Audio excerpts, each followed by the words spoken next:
लेकिन सचदेव साहब, मैं आपके पास आना चाहूँगी क्योंकि इससे पहले सेवाज साहब ने बहुत इंपॉर्टेंट बात का जिक्र किया कि किस तरीके से न्यू वर्ल्ड ऑर्डर में भारत की भूमिका होनी चाहिए।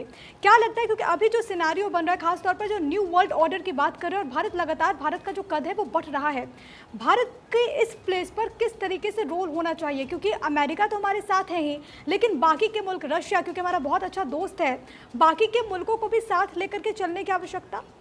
और डेफिनेटली सो जनरल सिवाज ने बहुत इंपॉर्टेंट बात कही है और बड़े very articulated very well, he is a very wise man. Secondly मैं आपके प्रश्न पे जवाब देता हूँ, बट बाय द वे मैं जस्ट बताना चाह रहा था, वो जो फोटोज देख रहे हैं ना, मोदी जी और बाइडन बैठे हैं जी। बाइडन के पीछे जो एक लेडी बैठी है, आपको दिख रही है क्रीम सूट में? जी जी। वो मेरे थिंक टैंक की कोलीग है, सीनियर फेलो है, मैं उसका मेंटोर हूँ। Okay, but anyway, so that's आपके लिए proud moment. No sure, it's a very happy moment. मैं यहाँ कमेंट करो, वहाँ बैठी है, पर पता है ट्रेजेडी क्या है? मैं उसे पूछ नहीं सकता कि अंदर कमरे में बात क्या हो रही है, बिकॉज वो प्रोफेशनल है। She can not tell and neither will I ask, but anyway that's some positive thing. Secondly देखिए, बिग पिक्चर में न्यू वर्ल्ड ऑर्डर जो है, अव्वल मेरे हिसाब से इस समय तीसरा विश्व युद्ध चल रहा है।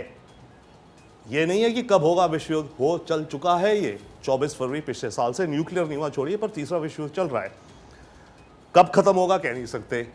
और अगले 5 से 10 साल के बीच में सारे हाई पॉसिबिलिटी है, प्रोबेबिलिटी है कि चाइना ताइवान पे अटैक करेगा या कॉन्फ्लिक्ट होगा जिसमें अमेरिका भी इन्वॉल्व होगा अगले 5 से 7 साल में।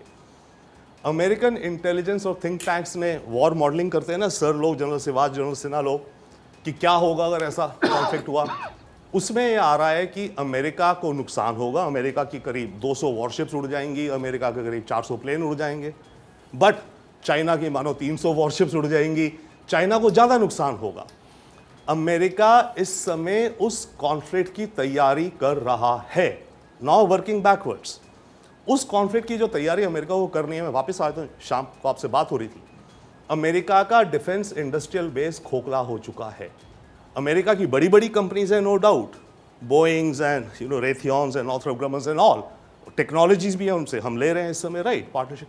बट जो वाइडर बेस होता है ना इंडस्ट्री का, वेंडर्स, हजारों छोटी छोटी कंपनी, नट बोल्ट चिप्स, ये वो जो आप बात कर रही थी, अमेरिका में वो खत्म हो चुका है। अमेरिका को प्रॉब्लम ये हो गई है कि अब 5 साल 8 साल बाद अगर चाइना से कॉन्फ्लिक्ट होना है तो अपने वेपन म्यूनेशन की प्रोडक्शन कैसे बढ़ाए। और इस समय अमेरिका को यूक्रेन को भी देना है, वो रोज मांग रहा है, पोलैंड, हंगरी वगैरह को भी देना है, क्योंकि उन्होंने अपने वेपन्स दे दिए यूक्रेन को। अब वो कह रहे हैं जो अमेरिकन इक्विपमेंट थी उनके पास कि भाई हमारे भी तो स्टॉक बढ़ाओ, नहीं तो कल रशिया से हुआ तो हम कहाँ जाएंगे। इसके अलावा ताइवान मांग रहा है कि भाई मेरे को तैयारी करनी है अगले 5-7 साल के लिए, और फिर अमेरिका को है कि अपने भी स्टॉक बनाना है। तो अमेरिका की ये बहुत बड़ी प्रॉब्लम है। तो ये जो सारा मेरे को जो दिखता है, ये जो सारा हो रहा है, definitely natural win win partnerships, all of that is there. But America का रियल पेन क्या था या क्या है जिस कारण अमेरिका सडनली इतने पूरे गेट्स खोल दिए हैं? अमेरिका का पेन वो है, अमेरिका अब ये सोच रहा है इंडिया को अपनी डिफेंस फैक्ट्री बना दे, जिसमें इंडिया खैर अपने यूज़ के लिए हमारा भी मिलिट्री कॉम्प्लेक्स बनेगा, हम प्रोड्यूस करेंगे जेट इंजन्स, आर्मर्ड व्हीकल्स या जो भी कुछ है सारी, बट हमारे यहाँ जो प्रोडक्शन होगी वो प्रोडक्शन एक्सपोर्ट होगी। जो कह रहे हैं ना रेजिलिएंट सप्लाई चेन्स, आप देखिए इसमें टर्म आ रही है बार बार डिफेंस में, राइट, उसमें है कि भारत से कंपोनेंट्स बनेंगे, पार्ट्स बनेंगे और अमेरिका जाएंगे। अमेरिका को वो सस्ते पड़ेंगे मैन्युफैक्चरिंग, क्योंकि काफ़ी ऐसे कंपोनेंट्स डिफेंस के अमेरिकन है जो चाइना में बनते हैं इस समय, और उन्होंने चाइना से हटाना है। तो इंडिया के अंदर डिफेंस इंडस्ट्रियल कोऑपरेशन, अब की बार ये जो एग्रीमेंट हो रही है, आप देखिए एक वर्ड यूज हो रहा है, डिफेंस इंडस्ट्रियल कोऑपरेशन। मैं पिछले 20 साल से यूएस इंडिया रिलेशंस हम काम कर रहे हैं, आज तक कभी ये वर्ड इंडस्ट्रियल कोऑपरेशन इस्तेमाल नहीं हुआ। DTTI एक इनिशिएटिव था, defence technology and trade initiative, फिर एक था डिफ्टी एक्ट जो वाजपेयी जी के टाइम या बाद में, defence trade investment etcetera, but industrial cooperation that is the important word. तो अमेरिका को एक ऑर्डिनेंस फैक्ट्री चाहिए जो कि उसके लिए वेपन्स की सप्लाईज की प्रोडक्शन बढ़ाए धड़ल्ले से, तेजी से। अब उसके लिए डेफिनेटली टेक्नोलॉजी भी तो देनी पड़ेगी, अगर टेक्नोलॉजी नहीं देगी तो हम बनाएंगे कैसे। अब टेक्नोलॉजी देने के लिए ट्रस्ट जरूरी है भारत और अमेरिका का आपस में। ये ट्रस्ट बन गया है धीरे धीरे, अगेन पिछले 20 साल में न्यूक्लियर डील में बना ट्रस्ट, फिर यही जो एग्रीमेंट्स जो जनरल सिवाज सर कह रहे थे, you know, logistics exchange, communication exchange, basic emergency whatever etcetera, इन सारी चीज़ों के और फिर हमारे पॉलिटिकल कॉन्टेक्स्ट एंड प्रॉब्लम्स, तो इन सब के कॉम्बिनेशन में आज अमेरिका और भारत एक पार्टनरशिप कर रहे हैं, नो डाउट, जो कि हमें हेल्प करेगा। और ज़्यादा देखिए, ज़्यादा जो अमेरिका उत्सुकता दिखा रहा है वो अपने ठीक है, हर जो भी कर रहा है अपने इंटरेस्ट के लिए कर रहा है, राइट। तो अमेरिका का कोर इंटरेस्ट ये जो बार बार आई थिंक सारे आप और हर जगह पूछा जा रहा है क्या है, हाँ जी उनको भी विन चाहिए, हमें भी विन चाहिए, विन विन तो चाहिए, बट क्या ऐसी चीज़ हुई जिसने ट्रिगर कर दिया कि अमेरिका एकदम पूरे गेट्स खोल दिए। Lastly I will say one more thing, I think general सिवाज मेंशन और सिवाज सर मेंशन शायद, we understand America I think a little bit, बहुत अच्छा दोस्त है हमारा, पर आप एक बात याद रखिए, और मैं बाय द वे मैं को फाउंडर हूँ लॉबी में अमेरिका की, जिसे कहा जाता है अमेरिका में नंबर 1 लॉबी है इंडियन कम्युनिटी की, तो हम अच्छे रिश्तों में बहुत बिलीव करते हैं। बट अमेरिका डील्स करता है, अमेरिका यू टर्न करता है, ट्रंप है आर्ट ऑफ डील, आपको याद है। तो अमेरिका चाइना का कॉन्फ्लिक्ट हो भी गया 5-7 साल बाद, 1-2 साल चला, उसके बाद क्या होगा, चाइना और America will they come to a coexistence? America बोलेगा, क्योंकि दोनों खत्म तो करेंगे नहीं एक दूसरे को, नुकसान बहुत पहुंचा देंगे, तो अमेरिका चाइना से बोले ठीक है तू यहाँ काम कर, मैं यहाँ काम करता हूँ, okay let's do some business together. अभी भी अमेरिका चाइना से बिजनेस करने को कह रहा है, ट्रंप भी चाइना से बिजनेस डील करना चाह रहा था। तो अगर 10 साल बाद अमेरिका और चाइना एक पार्टनरशिप डील में आ जाएं, किसी तरह की दुश्मनी रहेगी बट ठीक है वर्किंग रिलेशनशिप में आ जाएं, और हम एक ही कैंप में हो, तो क्या होगा?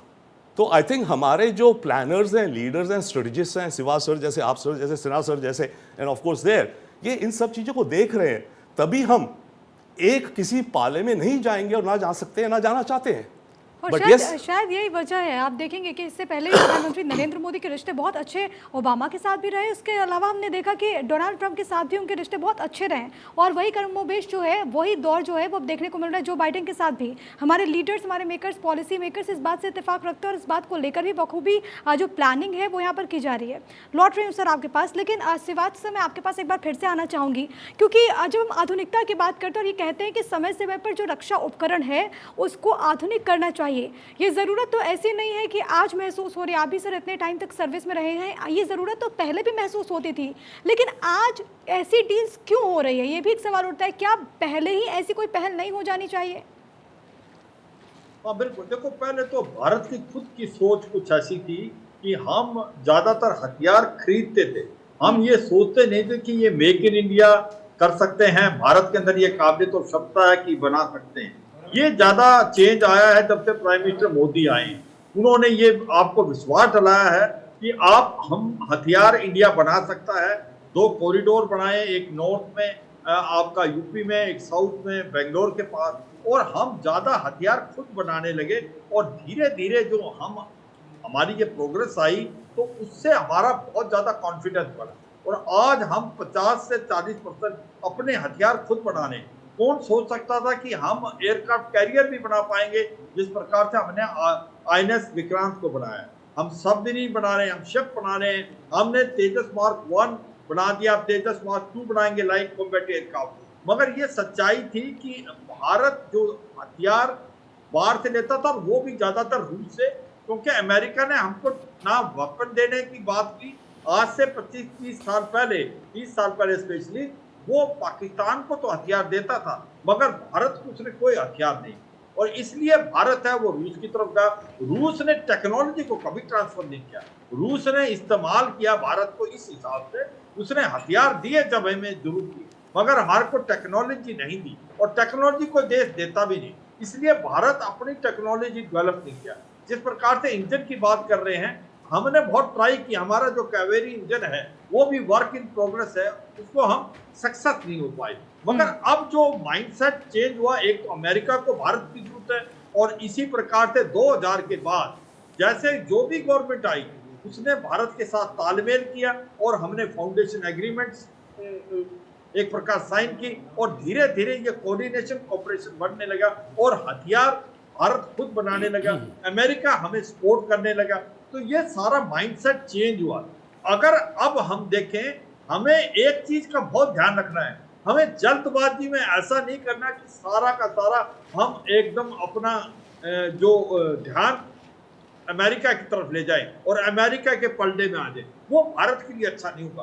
भारत को एक स्ट्रेटेजिक अलायंस के तरीके से चलना है, चाहे वो अमेरिका है या जो रूस है, क्योंकि रूस भी भारत के लिए इंपॉर्टेंट रहेगा। 1971 को कैसे भूल सकते हैं जब भारत के साथ रूस खड़ा हुआ था, और अभी भी हमारा 30 से 40% सामान से आता है। तो मुझे लगता है कि हम अपने नेशनल इंटरेस्ट में काम करें।